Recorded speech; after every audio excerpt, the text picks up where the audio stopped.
Hey YouTube, Matt the Lore Master here. Today I'm going to tell you the story about our fourth session in the space campaign.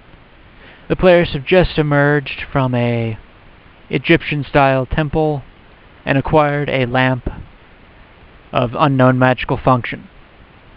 The gnome assures us all that it is a lamp of ever-burning, but none of the other players agree with him, mainly because they know his knowledge roll was terribly low on this one. So the players, having emerged, make a singular decision. Splitting party. Yeah. I don't like when parties split. I've only had one good experience with a party split, and that was because one guy couldn't show up one week, and I couldn't show up the next week, so we split it up and all had our own mini-missions in which some of the other players played previously NPCs. I didn't have that prepared this time, and everybody was here, so I had to deal with a split party all at one time. The party split so that Fryn, Thon, and Peter decided to go back to the city immediately to give the lamp back and to sell their gems and stuff so they could still continue to short the other party members of proper gold amounts. The other group was Daenes, Aasimar, Nishant, and their guide, Worth. So I tried to go as fast as I could through it because each side I wanted to have an equal amount of representation. Didn't work so well. So, I started with the party who would be staying in the wilderness to explore. There are Aasimar and Worth. So, the party comes to their next place, Shifting Sands. They say it's probably sand, antlion, or sentient sand. And because they have so few numbers, they choose not to engage. This was a mudmen, but I adjusted them for sand usage because I figured, why not? Okay, the other party continued southward. No encounter. I jumped back to this party because it's really how I wanted the players to go about it. Players next encountered a giant silverfish.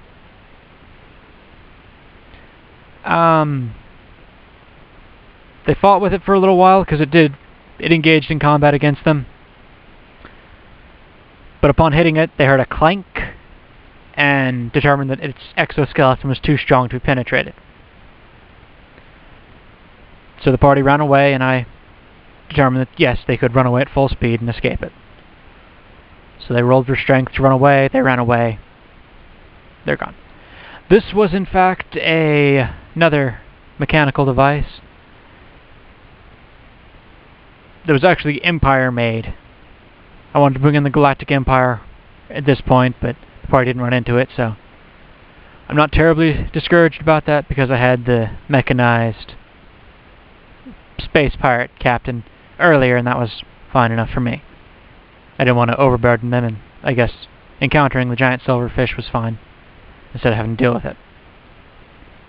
Okay, jump back to the other party. They cross the river, they head south.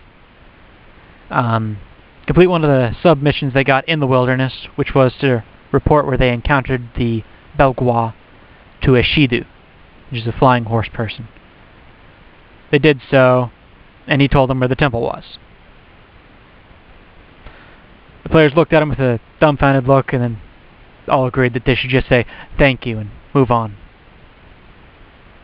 This is all the Shidu would have done at any time, so. But at least he helped them. Well, would have helped them. And then we jump back to the other players. They discovered a town built into a mountainside. I described the people there as wearing chainmail and plate armor. And again, given their small numbers, the players chose not to investigate. The entities involved in the mountain city were in fact chitons from the city of Jangling Hyter from the Planescape setting. I had previously introduced in another campaign a chitin player character. Long story involved with him. I'll explain that one in maybe in another video. So the players didn't get involved with the chitin, and perhaps that level of discretion I can finagle if I really want them to come back to this mission. Otherwise, I can just say, oh well, that one's not working out. So, if the players show a particular interest in this planet, then that can definitely come back again. But if they don't, then no worries. Other party continues back to camp. They get there at night, to the city. Continue back to the city. They get there at nightfall, and well, they rest the evening. The other party, I kind of did a temporal shift because I needed them to be together generally at the same time. They carried on and discovered a bunch of hyenas running. I had previously had it be one hyena just running, but since I knew the party was stronger than that, between sessions I upped the strength. But then I just decided that the hyenas would keep running past them. The players determined that the hyenas were scared of something, but they couldn't determine why. Determining the direction the hyenas had come from, the players changed up the order in which they traveled to the different sections. The players in the other group awoke, presented the lamp, and sold their gems the next day. And I will get back to the presenting of the lamp at the end of the session because I want it to be a good finale for this session. So, the other players advanced, find nothing. Again, advanced, find nothing. They advance further and discover a hollowed-out section of land with gems, jewels, and skeletons, bones and stuff, in a little hole. Using quite a bit of player and character intelligence, I guess, the Aasimar determined to check the sand in the hole. Upon poking it, she discovered that it was exceptionally loose, similar to that of quicksand. The Aasimar elf, Daenes, she used her halberd to scoop some of the jewels away from the sifting sands, and with a good dex check, I let her acquire a 1/12 of the amount in there. Players decided not to press their luck and moved on. This was a... can't remember the name of the creature right off, but it's a big reptilian monster with one leg that jumps and bites and tears players apart. Would have been a nice encounter, but these players were feeling very skittish because they didn't have someone to help them. So, players moved back, got into the city, and they joined up with the party after the presenting of the lamp. Okay, the presentation of the lamp, they gave it to the governor of the area, who they had previously not met, more out of DM oversight than the fact that I wanted to be mysterious or anything. And then an advisor to the mayor, Gahar. She read off instructions of how to activate the lamp, which the governor did. I made sure they were kind of complex instructions so that when I do give this to the players at a later date for testing, they have to spend at least a round activating it. So, he activates the lamp, and there's a great rumbling, and then a deep voice says, "Behold the great power of the..." Then another voice, female voice, interrupts him yelling, "Oh, shut up!" She didn't sound Jewish in the actual campaign, but I guess she could be. Another voice entreats the female voice to allow him to continue. He has been practicing for many years. Very Zen kind of thing, even though he's not particularly Zen. Anyways, the voice continues. "Behold the great and power of the one and only..." Then he gets interrupted by another voice in a massively southern accent, which I doubt would pick up on my microphone. Hold on. There are 4 of us, genies, in this lamp. And genies get trapped in the lamp all the time. So why can you possibly consider yourself the one and only genie of the lamp? Yes, this is based off of the Aladdin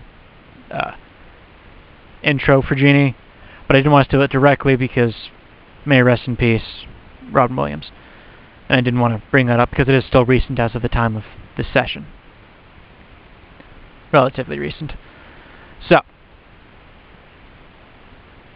the deep voice is kind of indignant, asks everyone if he can continue, gliding past the point that he's misrepresenting himself. And they respond, no. Even the Zen guy agrees, no. So, the people present here determine that the lamp is not functional as of yet, as it is fighting itself. And so, Gahar, the advisor, determines that she will try to counsel the lamp into working. She puts the lamp on a side table, becomes ethereal, and enters it. She can do this because she is, if I didn't mention it earlier, a advisor genie. Players don't know that, they just assume she has some magical power to relate with magical items.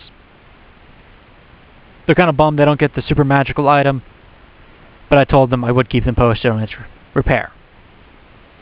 So, the other party members get back to town, these party members leave there, and Vincent, their Jedi guide, tells them to finish any missions they have in the city before they head out to their next location.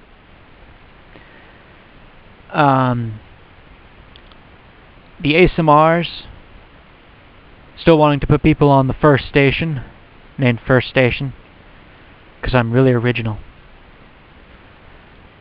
pay the transport fee of 1 gold, which notably should be 2 gold because of how much stuff the merchants had, but they pay the fee for the merchants to be transported back to First Station, which will kind of fulfill the requirements of this location for the major side quest, but not so much for the First Station. That completed, the players get on the ship and get ready to head into space. And that's where I've wrapped up that session. A little bit shorter than my other ones, but split party took more time than I expected. So, that's all I have for this time. Keep you guys posted when we have our next session. Talk to you later. Bye.